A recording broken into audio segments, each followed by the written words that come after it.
भाई હવે તો મિત્રો બેસો જરા નીચે પાછળવાળા બધા અમારા બૂમો પાડે છે। સમસ્ત વૈષ્ણવ વણિક પરિવાર દ્વારા પશ્ચિમ ઝોનના માધ્યમથી આજે મતદાન જાગૃતિ અભિયાનના કાર્યક્રમનું આયોજન કર્યું છે। આપણી વચ્ચે આપણા પોતાના કહી શકાય વડોદરા શહેરમાં જેમનું કાયમી નિવાસસ્થાન છે વૈષ્ણવ સમાજમાં संगीत અને શિક્ષણ આમાં સૌથી પાવરદા ગણાય એવા પરમ પૂજ્ય ગોસ્વામી 108 શ્રી વાગીશ કુમારજી મહોદય ઉપસ્થિત છે। સર્વ વૈષ્ણવ જનો વતી વાગીશ કુમારજી મહોદય શ્રીનું હૃદયપૂર્વક સ્વાગત કરું છું। આજના કાર્યક્રમમાં આપણી વચ્ચે વિશેષ રીતે વિશ્વમાં જેમણે ભારતને એક નવો અંદાજ આપ્યો છે। વર્ષો સુધી ભારત विश्वना अन्य देशों में डिफेंस की वस्तुओं खरीदता था। पहली बार ऐसा हुआ है कि इस बार डिफेंस की चीज हम बेचने जा रहे हैं विश्व के अन्य देशों में। ऐसे हमारे रक्षा मंत्री श्री राजनाथ सिंह जी का भी यहां पे स्वागत है। अकोटा के हमारे विधायक सीमाबेन मोइले जी, कार्यक्रम का आयोजन जिनके माध्यम से हुआ योगेश भाई वडोदरिया और नितल भाई गांधी जी, ये विस्तार के हमारे पार्षद अवनीबेन स्टेम्पला, संगीताबेन चौकसी, मंच पर उपस्थित सभी मान्यवर और मंच के सामने बैठे वैष्णव समाज के पश्चिम विस्तार के सभी श्रेष्ठियों का समस्त वैष्णव वणिक परिवार की ओर से फिर से एक बार स्वागत है। आज का ये कार्यक्रम हमारे कैंडिडेट श्री चैतन्य भाई देसाई जो अकोटा विधानसभा विस्तार के भारतीय जनता पार्टी के कैंडिडेट हैं। सब लोग इनको जानते भी हैं। 2010 से इन्होंने राजनीति में एक्टिव शुरुआत किया। 2010 से 2015 भी वो पार्षद रहे, 2015 से 2020 भी वो पार्षद रहे। उस समय में वो स्थायी समिति में सभ्य भी रहे। काफी कुछ काम उनके माध्यम से हुआ। बड़ौदा में मांजलपुर में जो स्पोर्ट्स कॉम्प्लेक्स है, ये स्पोर्ट्स कॉम्प्लेक्स में राइफल शूटिंग का एक क्लब बना है। वो क्लब के भी ये निरंतर प्रमुख बने रहे और स्पोर्ट्स के साथ जुड़े हुए भी है। ऐसे हमारे ये विस्तार के अकोटा विस्तार के भारतीय जनता पार्टी के जो उम्मीदवार है ऐसे चैतन्य देसाई जी के समर्थन में आज भारतीय जनता पार्टी प्रदेश ने हमारे राष्ट्रीय पूर्व अध्यक्ष राजनाथ सिंह को यहां पर आप लोगों के सामने प्रस्तुत किया है। पश्चिम विस्तार के सभी वैष्णव की ओर से फिर से एक बार राजनाथ सिंह जी का स्वागत है। बड़ौदा हमेशा राजनाथ सिंह जी का आभारी रहेगा क्योंकि 20-25 साल के बाद बड़ौदा में पहली बार टाटा एयरबस डिफेंस का मैन्युफैक्चरिंग यदि शुरू हुआ तो माननीय मंत्री श्री आपके समय खंड में हुआ है और बड़ौदा हमेशा आपका आभारी रहेगा। पहले हम लोग जब यहां बैठे हुए तो ज्यादातर लोग 4 व्हीलर वाले ही है। पहले जब हम कार खरीदते थे तो यूरो 1 है, यूरो 2 है, यूरो 3 है, यूरो 4 है, ऐसा उनको पूछते थे। उसके हिसाब से उसका दाम भी तय होता था। पहली बार जब ये वाहन और परिवहन मंत्री बने माननीय राजनाथ सिंह जी ने वो यूरो जो शब्द है वो शब्द को बदलकर उसको भारत शब्द किया और तब से BS1, BS2, BS3 और BS4 ये नया शब्द जिन्होंने अंकित किया है। वैसे सही है ना सर? वैसे राजनाथ सिंह जी आज हमारे बीच में उपस्थित है। मतदान जागृति के लिए आज ये कार्यक्रम का आयोजन हुआ है और 5 दिसंबर पूरे गुजरात के आधे एरिया जहां पर दूसरे चरण का मतदान है उसमें बड़ौदा का भी समावेश होता है। 5 दिसंबर सोमवार है। हमारे हिसाब से वो वीक का सबसे पहला दिन है। वो दिन सबसे ज्यादा हम लोगों को काम होता है और उसी वजह से हम मानते भी हैं कि मतदान कम हो सकता है। ये मतदान कम न हो इसी वजह से मतदान जागृति अभियान का यहां पर आज आयोजन किया है। वैष्णव समाज के लोग हमेशा जहां पर जाते हैं वहां पर इनकी सोच ऐसी रहती है कि हम यदि इंडिया में मतदान कर सकते हैं, हम इंडिया के बॉर्न ब्रॉटअप है तो हमें यूएस जाना चाहिए। यदि हम इंडिया के बॉर्न ब्रॉटअप है फिर भी हमको कनाडा जाना चाहिए। हम इंडिया के बॉर्न ब्रॉट अप है, फिर भी हमको यूके जाना चाहिए। वहां पर जाने के बाद हम सबसे पहले जो चिंता करते हैं वो पीआर की चिंता करते हैं कि एक बार पीआर हो गया, हमारी और आने वाली सभी पीढ़ी, हमारा काम खत्म हो गया। दूसरे देशों में जाकर पीआर वहां से लेकर वहां के मतदान करने के अधिकार की हम हमेशा चिंता करते हैं, और जो अधिकार आपको भारत देश में जन्म होने की वजह से मिला है वो अधिकार का हम उपयोग नहीं करते। तो हम ये चाहते हैं कि आप भारत देश में आपका जन्म हुआ है, वही दिन से आप भारतीय हैं और वही दिन से आपका मत का अधिकार है। मत का अधिकार शुरू होता है 18 की उम्र में, लेकिन ये अधिकार आपको मिला है क्योंकि आप भारत में बॉर्न है, भारत में ब्रॉटअप है। तो ये मतदान का जो आपका अधिकार है वो अधिकार का उपयोग हो। 5 दिसंबर को सभी लोग मतदान के लिए जाए। मतदान के लिए जाने में सबसे सही समय है वो सुबह में 8 बजे से 10 बजे का समय है, और वही समय पर यदि मतदान होता है, माहौल बनता है।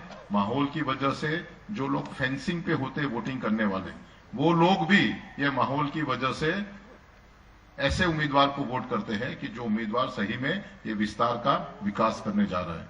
तो आप सब यहां पर बड़ी संख्या में उपस्थित है। समस्त वैष्णव बड़ी परिवार की हमारी जो टीम है, नीतल गांधी और उनकी पूरी टीम, उनको भी बहुत बहुत धन्यवाद देता हूं। और आप सबको फिर से एक बार 5 दिसंबर को मतदान करने के लिए समस्त वैष्णव बड़ी परिवार की ओर से मेरा नम्र अर्ज है। आप सबका बहुत बहुत आभार। अस्तु, वंदे मातरम। लेकिन मैंने फैसला किया कि जिस पोडियम से सर्वाधिक लोग बोलते हैं उसी पोडियम से मैं बोलूंगा। हमारे पूज्य स्वामी जी, हमारे यहां के अध्यक्ष डॉक्टर विजय जी शाह, श्रीमती नीतल भाई गांधी, श्रीमती सीमाबेन मोहिले एमएलए, बहुत ही डायनेमिक एमएलए हैं सीमा में, और हमारे चैतन्य देसाई जी जो आपके उम्मीदवार हैं, सुलझे हुए हैं, अनुभवी हैं, पार्षद के रूप में भी जनता की सेवा करने का इन्हें अवसर प्राप्त हुआ है, और हमारे योगेश भाई, श्री अवनीबेन स्टाम्प वाला नाम क्यों पड़ गया अवनी? अच्छा, ये हमारी कारपोरेटर हैं, और श्री संगीताबेन चौकसी, ये भी कारपोरेटर हैं। और इस सभा में मौजूद मेरे सभी सम्मानित बहनों एवं भाइयों, थोड़ी ही देर आप सबके बीच रहना है क्योंकि इसके बाद 2 और कार्यक्रम हैं, और हर कार्यक्रम स्थल, एक कार्यक्रम स्थल से लगभग 20-25 मिनट की दूरी पर है। इसलिए ज्यादा से ज्यादा मैं 15 मिनट ही आप सब लोगों के बीच में अपना विचार व्यक्त करूंगा। अब सीमाबेन ने कहा कि यहां पर मतदान जागृत अभियान ये चल रहा है, तो आप सब जागरूक लोग हैं, आप लोगों को ज्यादा जागृत करने की जरूरत नहीं है। स्वस्थ लोकतांत्रिक व्यवस्था में मतों का क्या महत्व होता है, मतदान क्यों करना चाहिए, आप में से बहुत सारे ऐसे लोग बैठे होंगे जो मुझसे बेहतर जानते हैं, क्योंकि आपका एक वोट इस देश की दशा भी बदल सकता है और इस देश की दिशा भी बदल सकता है। यह है अहमियत। सीमाबेन ने कहा, मतदान जागृति अभियान की बात तो हमारे अध्यक्ष जी विजय शाह जी ने कही, और सीमाबेन ने कहा कि अब हमारे रक्षा मंत्री जी आए हैं और हम लोगों का मार्गदर्शन करेंगे। मैं तो इतना ही अनुरोध करूंगा, पिछले 27 वर्षों से जिस मार्ग पर चलते रहे हैं आप, जिस मार्ग का आप दर्शन करते रहे हैं, इस बार भी उसी मार्ग का दर्शन कीजिए। मार्ग से हटिएगा मत, क्योंकि आपने देखा जिस मार्ग पर आप चले हैं, और आपने यहां भी सरकार बनाई है, केंद्र में भी आपने सरकार बनाई है, कौन इस सच्चाई को नकार सकता है कि मोदी जी के भारत का प्रधानमंत्री बनने के बाद अंतर्राष्ट्रीय जगत में भारत की प्रतिष्ठा बढ़ी है, भारत का कद ऊंचा हुआ। अंतर्राष्ट्रीय मंचों पर भारत पहले कुछ बोलता था तो उसकी बातों को जिस गंभीरता पूर्वक लिया जाना चाहिए नहीं लिया जाता था, लेकिन आज यदि अंतर्राष्ट्रीय मंचों पर भारत कुछ बोलता है, सारी दुनिया कान खोलकर सुनती है कि भारत क्या बोल रहा है। यह भारत की हैसियत बनी है। स्वाभाविक है, हर भारतवासी का सीना चौड़ा होता है यह देखकर डिफेंस मिनिस्टर होने के नाते दुनिया के कई देशों में प्राय हर महीने 1.5 महीने पर मुझे विदेश यात्रा भी करनी होती है। वहां के डिफेंस मिनिस्टर से जहां भेंट होती है, वहीं पर प्रेसिडेंट, प्राइम मिनिस्टर, इन लोगों के साथ भी बातचीत करने का अवसर मिलता है। मैं बहनों भाइयों, राजनीतिक क्षेत्र में काम करते हुए भी मैं ऐसी कोई बात नहीं बोलूंगा जो सत्य से परे हो, क्योंकि सब लोग जानते हैं मैं बहुत संभल कर सार्वजनिक सभाओं में भी बोलता हूं। जब दुनिया के प्रेसिडेंट और प्राइम मिनिस्टर हमारे भारत के प्राइम मिनिस्टर की प्रशंसा करते हैं, बहनों भाइयों, जिस आनंद की अनुभूति होती है, कोई भी राष्ट्रभक्त होगा उसे आनंद की अनुभूति होगी। मैं उन देशों का नाम नहीं लेना चाहता, किन लोगों ने क्या कहा है, कैसे प्रशंसा की है। अब कोरोना का संकट था। कोरोना के संकट में जिस तरीके से इस महामारी को हैंडल करने के लिए हमारे प्रधानमंत्री ने कदम उठाया है, आप कहेंगे कि आप उस राजनीतिक पार्टी के हैं, आप मंत्री हैं उनके मंत्रिमंडल के, इसलिए आप सराहना कर रहे हैं। मैं ही सराहना नहीं कर रहा हूं। वर्ल्ड हेल्थ ऑर्गेनाइजेशन, विश्व स्वास्थ्य संगठन ने यदि किसी देश के और किसी प्रधानमंत्री की इस पैंडेमिक को, इस महामारी को हैंडल करने में सराहना की है, तो केवल और केवल भारत के प्रधानमंत्री और आपके चहेते नरेंद्र भाई मोदी की है। आप कल्पना करिए, उसमें ऑक्सीजन सिलेंडर नहीं था, वेंटिलेटर्स नहीं थे, दवाएं नहीं थी, वैक्सीन नहीं था। 3-4 महीने के अंदर चित्र बदलने लगा और हालात ऐसे पैदा हो गए 6 महीने के अंदर ही कि हम वैक्सीन भारत की धरती पर बनाने लगे, भारतीयों के हाथ से बनने लगे। भारतवासियों की आवश्यकताओं को हमने पूरा किया और जरूरत पड़ी तो दुनिया के 100 देशों को भी हमने वैक्सीन मुहैया कराने का काम किया था। यह है भारत, यह है भारत। भारत की हैसियत को हमको समझना पड़ेगा। सारी दुनिया यह मानती है। मैं इस बार आसियान देशों का सम्मेलन था जिसमें कि 8 प्रमुख देश उसमें शामिल थे। मैं कंबोडिया गया था। इन सारे देशों के लोग आए थे। बाद में तो उस एक्सटेंडेड स्वरूप, उसका बढ़ा हुआ जो स्वरूप था, उसमें लगभग 18 देशों के लोग थे। एक प्रस्ताव मैंने वहां आसियान के सम्मेलन में प्रस्तुत किया था। बहनों भाइयों, आपको जानकर आश्चर्य होगा कि मेरे प्रस्ताव का समर्थन तो किया ही लोगों ने, लेकिन प्रस्ताव का समर्थन करते हुए हर वक्ता ने भारत की तारीफ की है और भारत के प्रधानमंत्री की तारीफ की है। यह सब तो ऑन रिकॉर्ड है। मैं प्रेस के दोस्तों से भी कहूंगा, मेरी कहीं कोई बात गलत हो, आप टेलीविजन पर चला दीजिएगा, मैं उसका स्वागत करूंगा। मीडिया में से छाप दीजिएगा, मैं उसका स्वागत करूंगा। क्योंकि जिंदगी में यदि हमने राजनीति की है तो जनता की आंखों में धूल झोंक कर राजनीति नहीं की है, जनता की नजरों में नजर डालकर राजनीति की है। यह भारत का कद बढ़ा है सारी दुनिया की नजरों में। लेकिन हमारे देश के प्रधानमंत्री के संबंध में और एक बहुत पुरानी पार्टी, उसके वरिष्ठ नेता जब अपशब्दों का प्रयोग करते हैं, रावण कहते हैं, नीच कहते हैं, क्या मेरे बहनों भाइयों आप इसे बर्दाश्त करते हैं?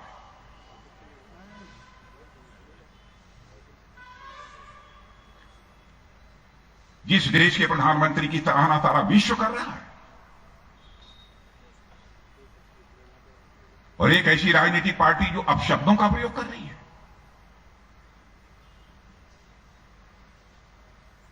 इतनी पुरानी राजनीतिक पार्टी है कांग्रेस।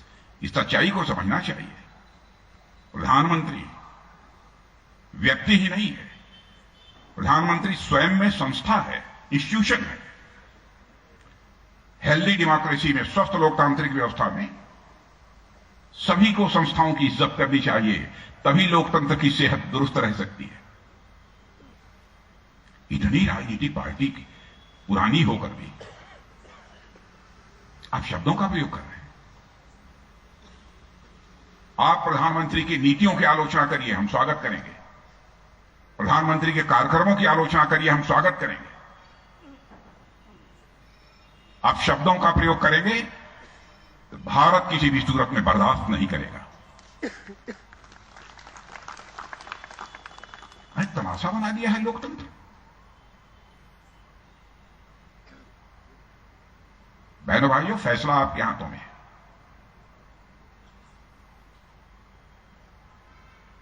और मैं यह भी जानता हूं, नजदीक से हम दोनों लोगों ने काम किया है। 2014 में जो प्रधानमंत्री बने थे, पार्टी का राष्ट्रीय अध्यक्ष मैं ही था।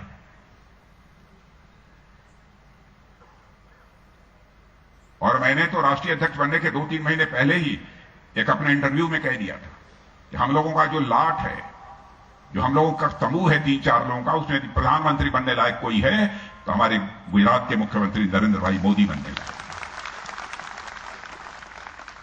राजनीति केवल सरकार बनाने के लिए अथवा मुख्यमंत्री प्रधानमंत्री बनने के लिए नहीं की जाती। राजनीति की जाती है तो देश बनाने के लिए की जाती है, समाज बनाने के लिए की जाती है। यह बात हमको ध्यान में रखनी चाहिए।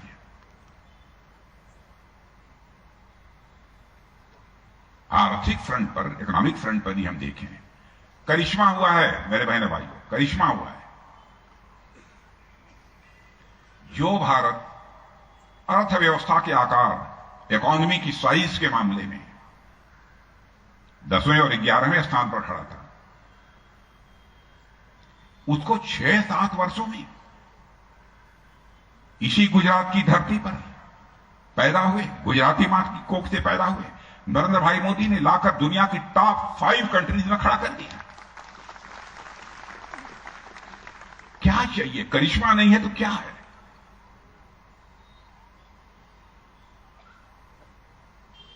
यह मेरा मूल्यांकन नहीं है, मेरा असेसमेंट नहीं है। विश्व की मानी जानी आर्थिक मामलों की जानकार जो हस्तियां हैं, एजेंसीज हैं, फोरम्स हैं, यह उनका फैसला है। हमने नहीं कहा कि भारत को लाकर दुनिया के टॉप 5 कंट्री, जो टॉप 5 कंट्री हैं इकोनॉमी की साइज के मामले में, अर्थव्यवस्था के आकार के मामले में, उसमें लाकर भारत को खड़ा कर दिया।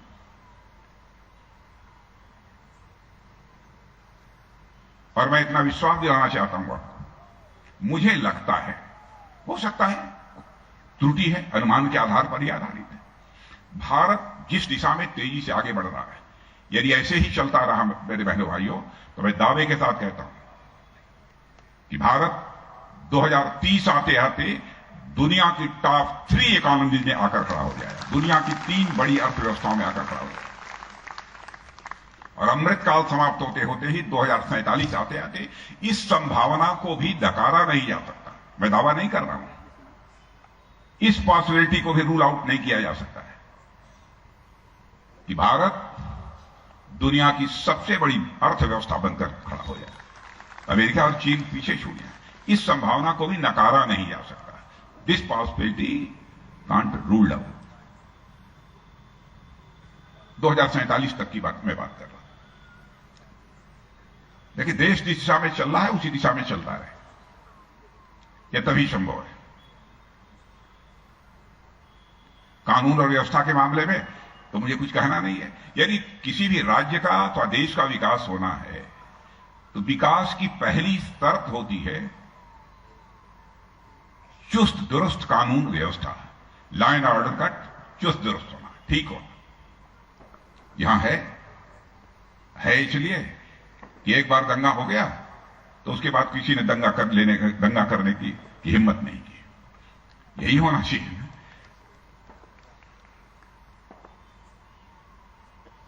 और मैं यह भी कहना चाहता हूं कि समाज को बांट कर हम लोग राजनीति नहीं करना चाहते। हमारी हिंदुत्व की विचारधारा तो ऐसी विचारधारा है कि भारत की सीमा में रहने वाले लोगों को ही हमने परिवार का सदस्य नहीं माना है।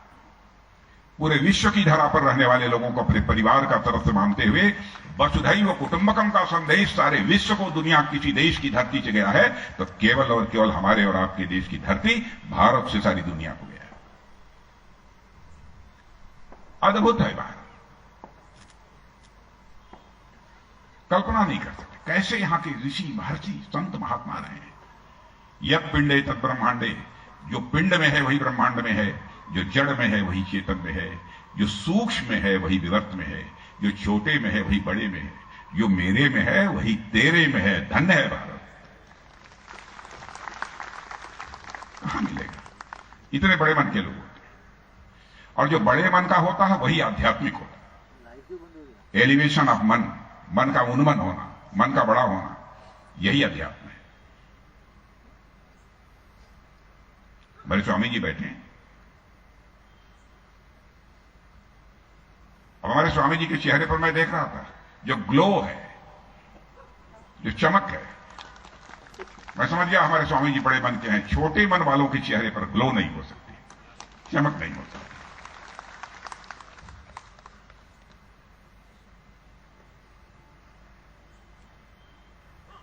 तो मैंने भाई अब ज्यादा मैं बोलूंगा तो गड़बड़ होगा आगे।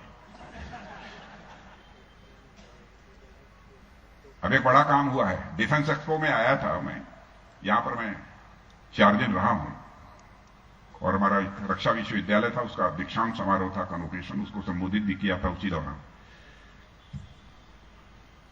और इतना ही कहूंगा कि भारत हमारा कमजोर भारत नहीं रहा। भारत हमारा दुनिया का ताकतवर देश बन चुका है। इंडो चाइना, भारत और चीन के बीच जो स्टैंड ऑफ था, यानी गुत्थम गुत्था, मैं आपको बतलाना चाहता हूं यकीनन कि हमारे सेना के जवानों ने जिस तरीके से अपने शौर्य और पराक्रम का परिचय दिया है, बहनों भाइयों, यदि पूरी दास्तान सुना दी जाए तो आपका सीना चौड़ा हो जाए। गौरव की अनुभूति होती है। अब पड़ोसियों को भी बात समझ में आ गई है, बस पहले वाला भारत नहीं है, भारत बदल चुका है। ये हो गया है। एक और मूल्यांकन आप करिए। रूस और यूक्रेन के बीच युद्ध अभी चल ही रहा है पिछले 9 महीने से। हमारे लोग जब फंस गए तो भारत में लोग शोर मचाने लगे कि हमारे बच्चे वहां पर एमबीबीएस कर रहे हैं, मेडिकल की पढ़ाई कर रहे हैं, इंजीनियरिंग की पढ़ाई कर रहे हैं। और मोदी जी लाइए उनको, भारत चाहे जैसे भी लाना अब लाइए। दुनिया का कोई देश अपने बच्चों को वहां से नहीं निकाल पाए, लेकिन मोदी जी लाइए। बारे मोदी जी, काम आसान नहीं। तो मोदी जी ने टेलीफोन घुमाया और कहा, हेलो बाइडेन जी, हेलो मिस्टर पुतिन, रूस के प्रेसिडेंट से, हेलो मिस्टर जेलेंस्की, यूक्रेन के प्रेसिडेंट से। तीनों प्रेसिडेंट से बात किया। तीनों इस बात पर राजी हो गए कि नहीं, कुछ घंटे के लिए युद्ध रोक दिया जाएगा और भारत के जवानों को भारत वापस होने दिया जाएगा। यह है भारत, यह है भारत। तो इसका नेतृत्व करने वाले शख्स के हाथों को मजबूत नहीं बनाया जाना चाहिए। और बड़ौदा का यहां तक सवाल है, बहुत काम हुआ है, मैं उन सब चीजों की चर्चा नहीं करना चाहता, विजय भाई करेंगे। बहुत काम हुआ है। अब यही यूरोपियन कंपनी एयरबस और टाटा के साथ जो कुछ भी हुआ है, जो फैसला किया है, यहां पर प्लेन बनेगी, हवाई जहाज बनेगी। वैसे हमारे विजय भाई पहले से ही उड़ने वाली चीज बनाते रहे हैं, अब भी बनाते हैं, लेकिन इनकी उड़ने वाली चीज हल्की है, भारी चीज आ रही है, हवाई जहाज, यही बनेगी मेक इन इंडिया के अंतर्गत। भारत को आत्मनिर्भर बनाने का संकल्प है हमारे प्रधानमंत्री का, अपने पैरों पर खड़ा होगा। अभी रक्षा सामग्रियों की बात कर रहे थे, बंदूकें, राइफल, तोप, गोले, बारूद, मिसाइल, फैसला कर लिया हम लोगों ने। भाई एक सीमा है और उस सीमा को क्रॉस नहीं करेंगे। अब इस अधिकांश चीजें भारत की धरती पर बनेंगी, भारतवासियों के हाथों से बनेंगी और सारी दुनिया के लिए बनेंगी। हम भेजेंगे दूसरों को कि अभी खरीदो हमारा माल। कब तक हम दूसरे लोगों से लेते रहेंगे? Make in India, make for the world, Bharat में बनाओ, पूरे विश्व के लिए बनाओ। और मैंने तो 410 आइटम, 410 आइटम्स ऐसे पक्के कर दिए हैं। कुछ आइटम 2023 के बाद, कुछ 2024, 2025 के बाद, हम किसी भी सूरत में दुनिया के किसी देश से इंपोर्ट नहीं करेंगे। हमारी public sector undertakings, Bharat electronics limited, dynamic limited, ये सब जानते होंगे आप, HCL, इनको भी कह दिया 2500 से 3000 ऐसे आइटम्स आयरलिव्स कि अब सब बनेंगे यही, बाहर से नहीं आएंगे। भारत की ताकत इसी से बढ़ेगी ना। अब लोग आकर कहते हैं हमारा हथियार ले लीजिए, तब हम लोग याद कहते हैं हमारा 2 साल में तैयार है, हमारा हथियार ले लीजिए, हमारा माल लीजिए, आपका कब तक लेते हैं। तो मेरे बहनों भाइयों, भारत तेजी से आगे बढ़ रहा है और प्रधानमंत्री की एक खासियत और है जिसकी मैं चर्चा करना चाहता हूं। आप असहमत हो ताली मत बजाइएगा, सहमत हो तो ताली बजाइएगा।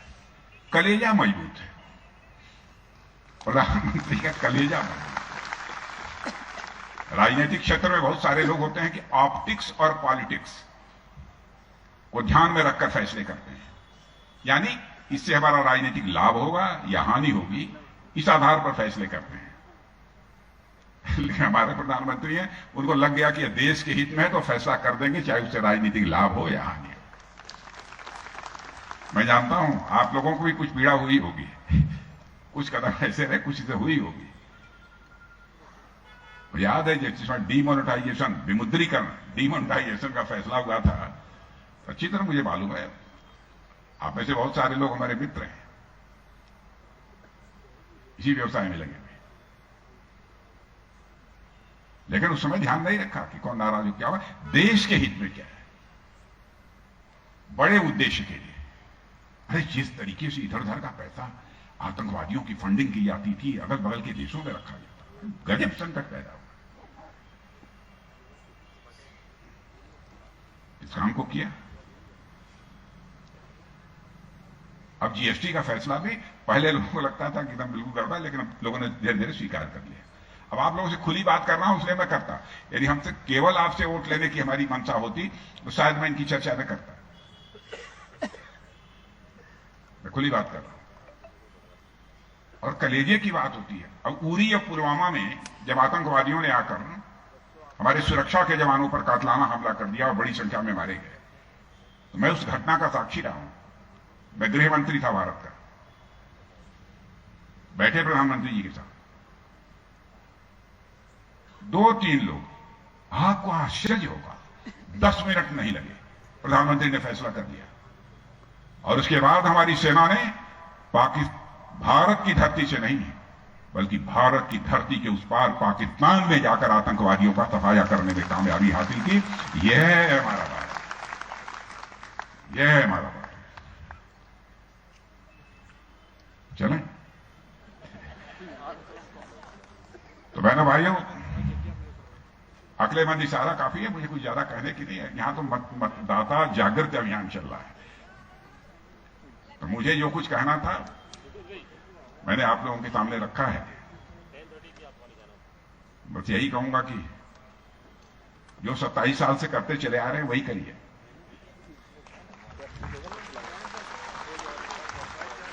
और वैसे राजनीतिक विश्लेषक और चुनावी विश्लेषक ये मानने लगे हैं इस बार की जो सरकार बनने जा रही है भारतीय जनता पार्टी की, सारे पिछले रिकॉर्ड टूट जाएंगे। क्योंकि कोई राजनीतिक पार्टी अपना अस्तित्व बचाने के लिए लड़ रही है, कोई राजनीतिक पार्टी अपनी उपस्थिति दर्ज कराने के लिए लड़ रही है। एक ऐसी भी राजनीतिक पार्टी है, आपने देखा होगा, एक राजनीतिक पार्टी है जिसने कहा है कि आप उनका नाम है, उनके नेता ने कहा है कि मैं भविष्यवाणी करता हूं कि गुजरात में आपकी सरकार बनेगी। अब आप जानते हैं कैसे बनेगी। तो मैं भविष्य वक्ता तो नहीं हूं, लेकिन यथार्थ के धरातल पर खड़े होकर भविष्य की तरफ देखता हूं। बहनों भाइयों, भविष्य उज्जवल है, क्योंकि आपके चेहरे पर मुस्कान है और आपकी तालियां बज रही हैं। बात पक्की है। आप सबको बहुत बहुत धन्यवाद।